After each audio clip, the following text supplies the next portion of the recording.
Welcome back to the Behind Their Business podcast. If you are an avid listener or if this is your first time to the show, welcome. Today, our guest is going to talk about what it's like to pivot multiple times in your business and why this was the best thing for her. It's also been the best thing for me too. So maybe I'll weave in a little bit of my story to just kind of talk about that a bit. And she's also going to be talking about what it's like to lose your identity after becoming a stay-at-home mom and then a business owner. This is something that we were talking about before I hit record, how we both were kind of feeling alone in our own regards because we thought that we were the only people going through this. So I'm glad that we're going to be able to talk about this together to make any other moms out there who have felt alone know that you're not alone. And there are other people going through that identity shift, identity crisis as well.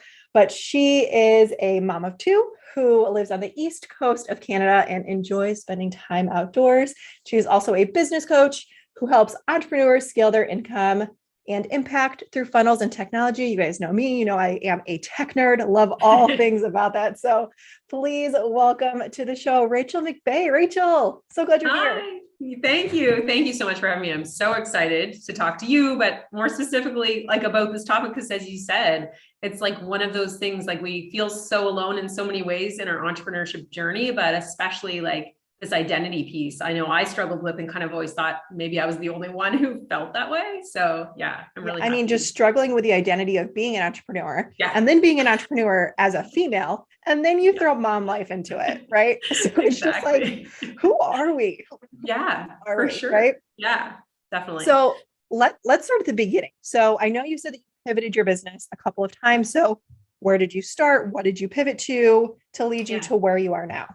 Yeah. So, well, I might even start a little bit further back than that if it's okay. Like before I even started my business, I was like an entrepreneur when I was really young. My sisters and I owned a business together until the age of 18. I started at the age of 7. Loved it. I kind of knew You owned a business when you were 7 years old? Yeah. So where I grew up, there's a big river and you could rent inner tubes to tube down it. And our house happened to be near the bottom of the river. So when I was 7, my oldest sister was 14. I have 3 sisters. We started this tube rental business. And then eventually they moved out and then I ran it on my own and just loved everything about being an entrepreneur. So I knew someday I hope That's to so cool. be able to do that. Awesome. Yeah, that's a great way to start. But, I went the usual course and I went to university, got my degree, got like a great career, all the things that I had also envisioned that, I would do. And at a young age, I always had said, I don't want to be a stay-at-home parent. This sounds terrible, but this was, my reality. I was like, I don't want to be a stay-at-home parent. I would love for my partner to be like my husband, but I really enjoyed working. I enjoyed the jobs that I had. I enjoyed contributing in that way, making an income, all the things. But unfortunately, my story took like a pretty drastic shift in the fact that when my son was born, so he's my second child, I have a daughter and a son. When he was born in Canada, we have like a year of maternity leave. So I was home and I was due back. I feel like it was like maybe in 2 weeks time, and found out I didn't have a job to go back to. Our company had merged with another one. And so I just kind of got this phone call that was like, hey, we don't need you anymore because there's sort of like 2 of you. So like the world just kind of felt like it was like spinning and collapsing on me and, like what now, right? So I had been really enjoying staying home with both of my kids, which is funny because not that I didn't think I would enjoy my kids, I just didn't think I'd enjoy just being home all the time with them. So my husband and I, discussed how could we make that work, right? Like, me staying home. And so we made a number of like big adjustments, actually sold our really big house and moved into a smaller one and did all of these things to make it feasible. But somewhere in there, it was such a shift from like being the breadwinner, being in corporate, being an employee and all of these things to, oh my God, I'm like responsible for 2 children. And like, that's literally my life, right? Like this is my reality. So taking on that role was a big shift in identity for me. And for a long time, I actually kind of just really felt lost, especially because most of my friends were still working, right? Like most of my female friends, at least, right? So, you got together at parties and get-togethers and everybody be talking about their jobs and this and that, the next thing, and kids too. But I'd be like, oh yeah. Like I felt like I didn't relate anymore. So there was definitely an identity shift there. And then certainly, I mean, it shifted too when I became an entrepreneur. But in the meantime, what I had discovered was it's not really about the role that I play. It's not, am I an employee? Am I a mom? Am I an entrepreneur? Like, I'm just Rachel. And what does Rachel want? And who does Rachel want to be? And who does she want to show up as, regardless of what role she's playing? So that took years, though, for me to figure out. I was home before I started my business. I was home for, I think, about 7 years with the kids. So it took a lot of time and self-reflection and things like that. Yeah. Yeah, absolutely. And it makes a lot of sense why we kind of feel the need to put ourselves into these buckets, like with these titles, because that's kind of what we're raised to do. Like you go to school, you get a job, you have a title, right? And then that's the title you're known for. When you go to a party, for example, you meet somebody for the first time. Oh, what do you do? Yeah, I'm a insert title, right? So, I mean, it makes sense why we have, and I just kind of like realized that while you were talking, but I mean, it makes sense how we lose our identities, because then your title shifted to stay-at-home mom, right? But it's not something that, I mean, correct me if I'm wrong, that you've fully identified with. Like, you knew that there was something missing, right? Yeah, I did. Yeah, exactly. Not that I didn't enjoy that role. I loved it. And I was really happy. It was a blessing in disguise that I lost my job. Like, I was so grateful in the end that that's the turn that my life took. But yeah, I had never envisioned myself that ahead of time. Right. So it was this role I took on that I, in this title that I felt really wasn't mine. Right. It took a long time. And then in that, I think that's where it caused so much, kind of like, well, if that's who I am and I never thought that's who I'd be, like, is that who I am? Like, it was just really weird to have this label. And then I realized, well, that's a role that I play, but that's not me. That doesn't define who I am. That's just a part of, what I do, right? A role that I play. Right. So, and then that's kind of like when I became an entrepreneur too, and I think this has helped with, talking about shifting your business. I think it's helped too, because it's like, I'm an entrepreneur, but I'm not a blank. Like, yes, I may offer this service, but that's not just who I am. It's something I can offer. Right. So, I think it made it easier with all the shifts that I've taken throughout the past few years in my business, for sure. Yeah, absolutely. I feel like there needs to be some kind of revolt against the titles, because like saying the name, like, for example, I call myself a business coach and scaling strategist. Like, sure, that means one thing, but I do a lot of other things too. Right? Yeah. And I'm you're sure so much more well. than only that, right? Yeah. Right. Exactly. Can you remember, I don't know if you can or not, like a specific time when, or maybe like an example where you realized that identity was shifting? Yeah, I don't know if I remember a specific time that it shifted, but I do remember, like, just that, like I said, feeling of like kind of being lost. Especially, I noticed it more so in social settings. And like I said, where, my sisters were all, they all had careers, and my friends all had careers, and they also had children, but it just was a different role that they played.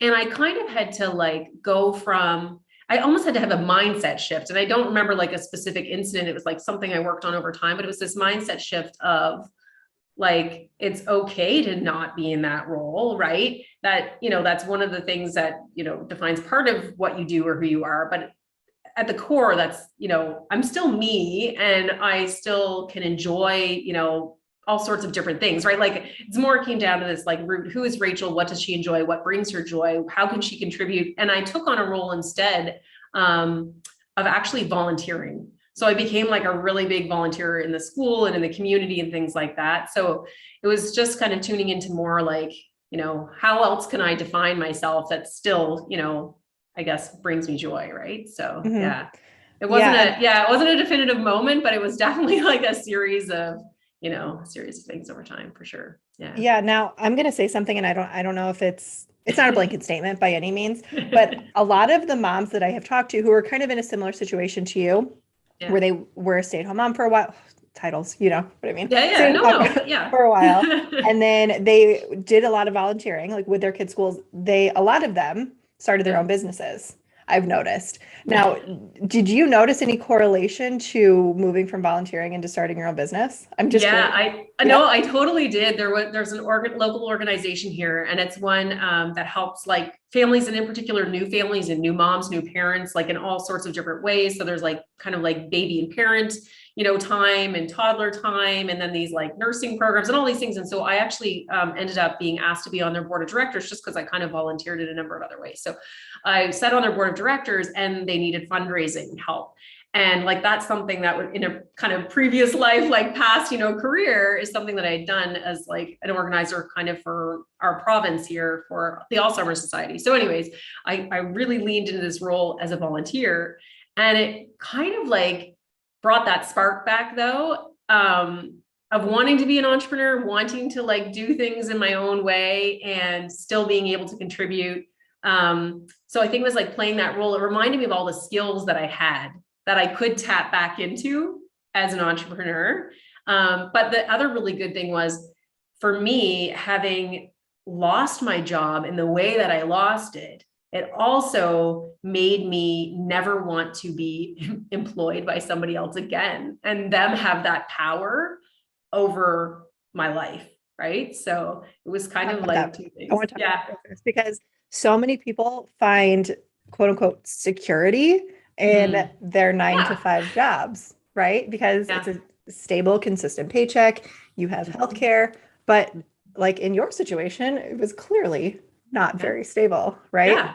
Whereas in the world of entrepreneurship, you are literally in control, right? You get to choose.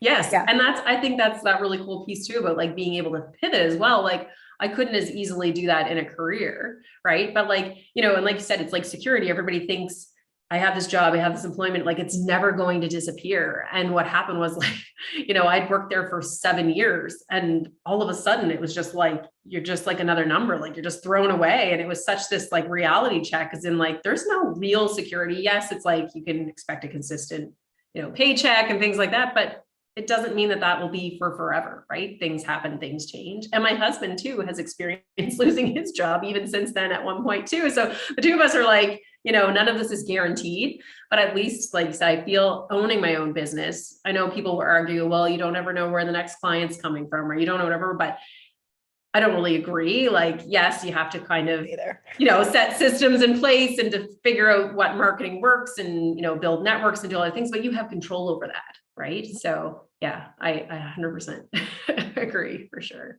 Yeah. And I almost think, I may be crazy saying this, but I kind of think it's fun not knowing where the next client is coming from, because 9 times out of 10, the person who slides into my DMs will be like the most perfect person that I did not know existed. Right. Yeah. And it's like, when you market effectively, especially using attraction-based marketing, which I know is like a buzzword, but I mean, that's what makes the process really easy to find clients, So anyway, let's talk about your entrepreneurship journey. So you were on the board of directors, and then you started your business while you were on the board of directors, or did you kind of just put that to the side and then go all in? Yeah, I did start it at the same time. And while I was still continuing to actually volunteer at the kids' school, I was really involved. I was like the chair of one of the committees there, and on home at school and all the things. And like, just, I really wanted to be involved. Because my kids were there, but also just to kind of like make a difference. Right.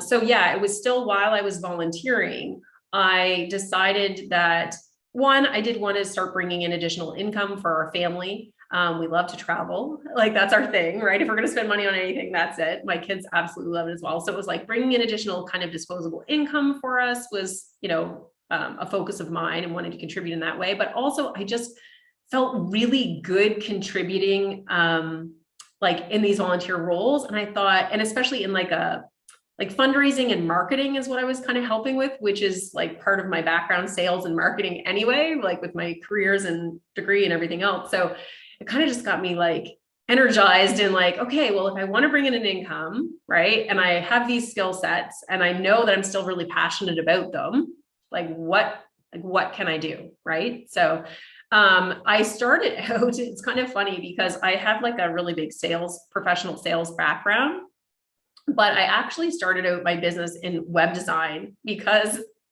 oh my gosh, like back in the day when websites were like literally all coding and whatever. Actually, when I was a teenager is when I first learned how to like design websites. So it was then, and a little bit while I was at university, it was a job that I had to kind of help pay for university, was designing these sites. So I thought, all right, like what can I do that people might need online, right?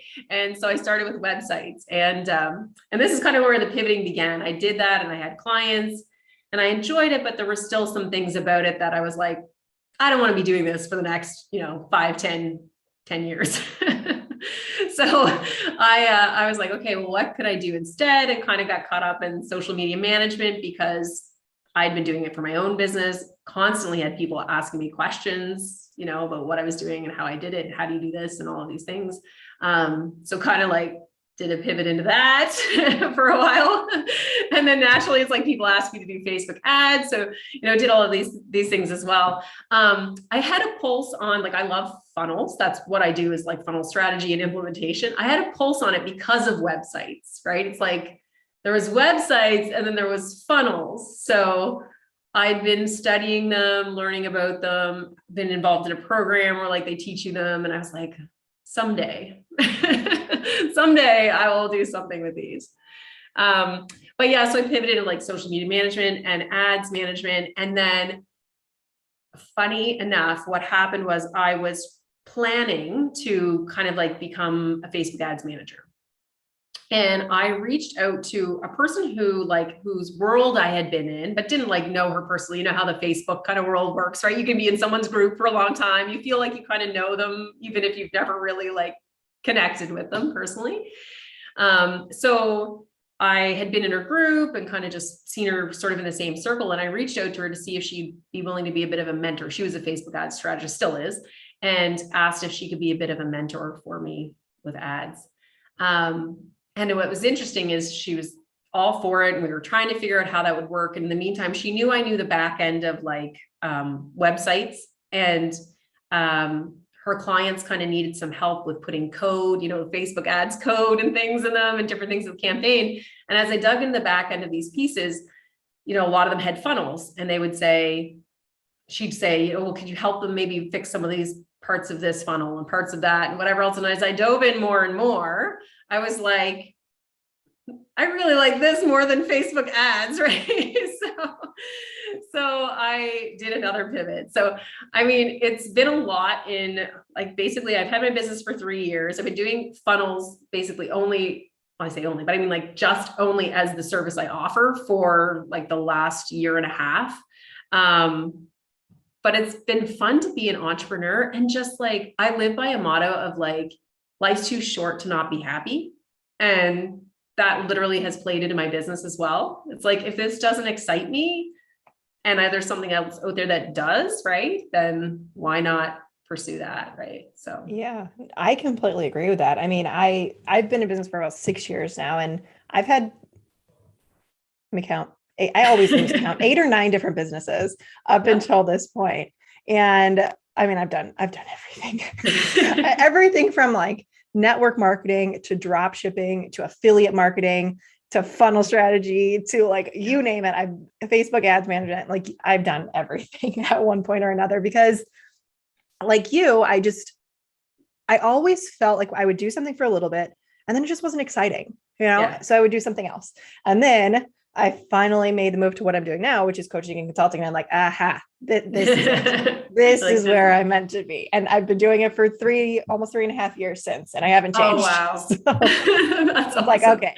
Yeah. I mean, you can tell the difference. Well, I don't know. Could you tell the difference when you finally found what was right for you? It was just like, okay, I'm home. It was like a big, like, I want to say like sigh of relief, but that's not even, I guess, the right words for it. But it was just like a big weight kind of felt lifted off of me. It was like, I'm done like searching, and it's not, and like, I know you would appreciate this, and the people listening who are business owners, especially in the online space too, I find, but like, this is the thing. Now, will I shift in a little way here and there along the way? Of course. I love teaching. I've discovered that I run workshops all the time. I have 15 workshops this month that I'm running. I love teaching. So it's like, how can I take my knowledge and what I know, which is doing the tech and the back end and the implementation as well as strategy, and like find new ways to, incorporate teaching into that too. So, but yeah, it landed differently when I found it. It was like,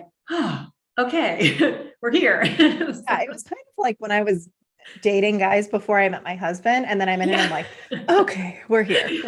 This is where we're supposed to be. Yeah. You kind of like feel at home or something with it. So yeah, but right. that's the really cool thing though about being an entrepreneur. And especially for me, like when you start talking about like, you kind of get bored with something, that is so my personality. Like I have had, even in my, past previous employment, like I've had numerous jobs, not because like I didn't do a good job or something about it. Like I just kind of got bored and I would look for the next thing and I would take that job and then I'd get bored. And so that's kind of the beauty of entrepreneurship too, I feel like, is, you have the flexibility to do what you enjoy. And if you get bored, you can find something else. And I think it's really important. I feel like, that's the whole idea, is like I think it's critical in your business to make shifts to follow what your skills, your passions are, and to avoid boredom. Yeah.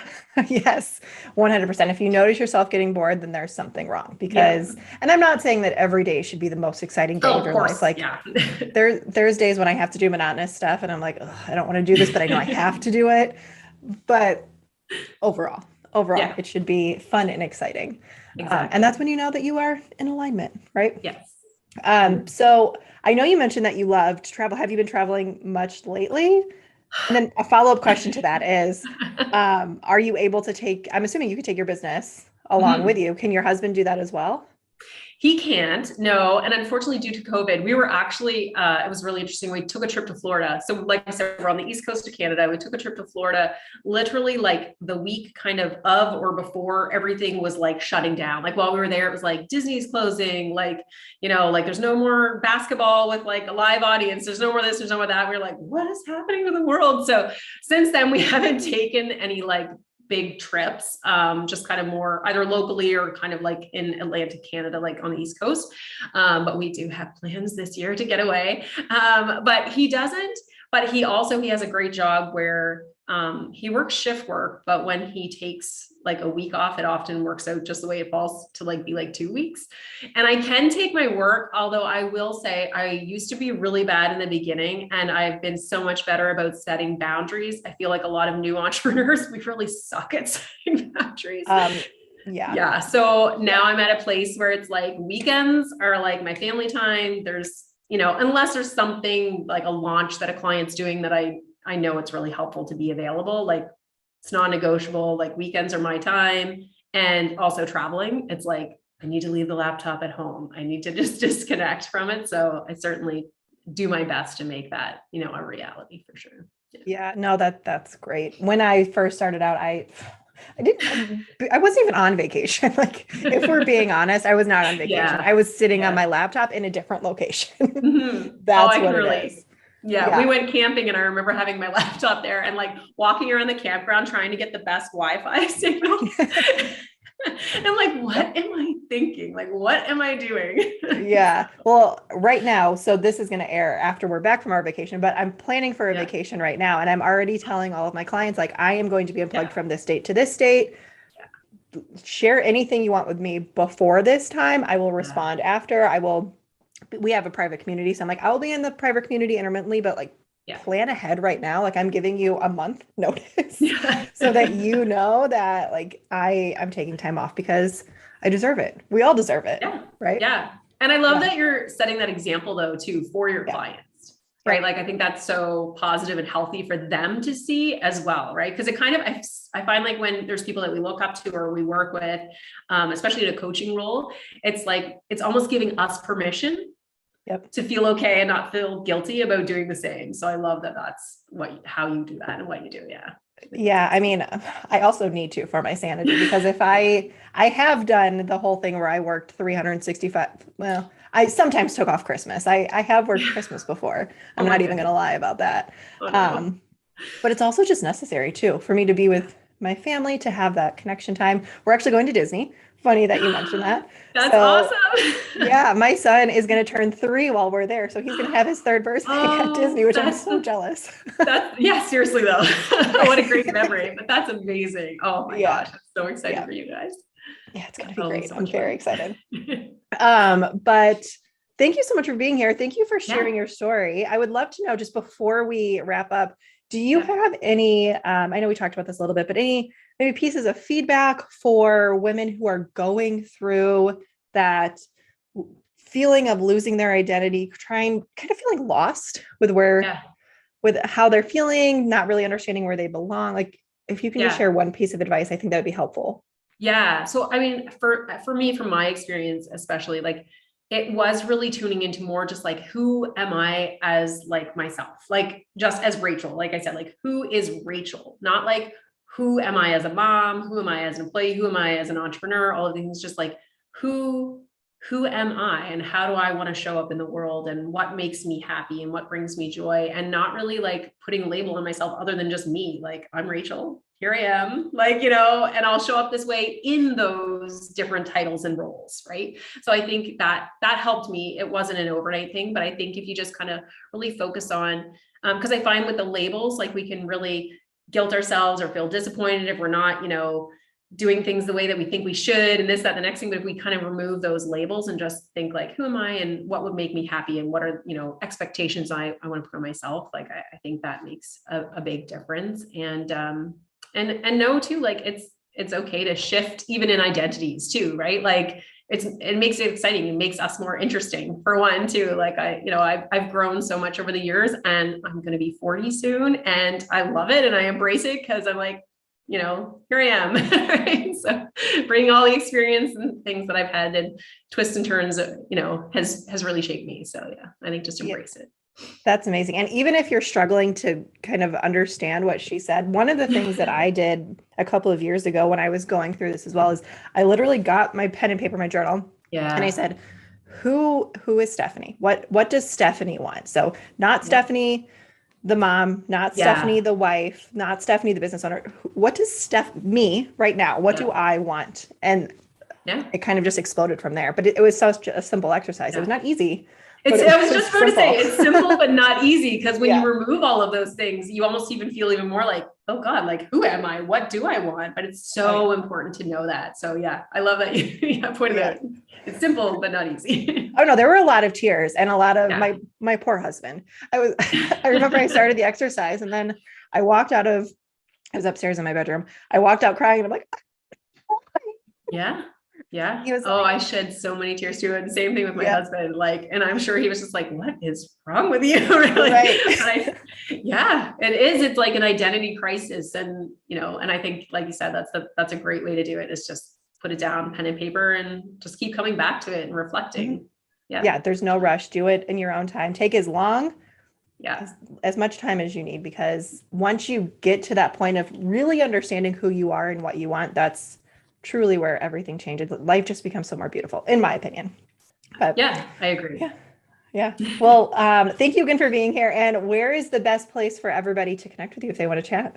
Yeah. So I love hanging out on Instagram these days. So you can find me. It's at Rachael McBay, and my first name spelled a little bit differently. So it's Rachael.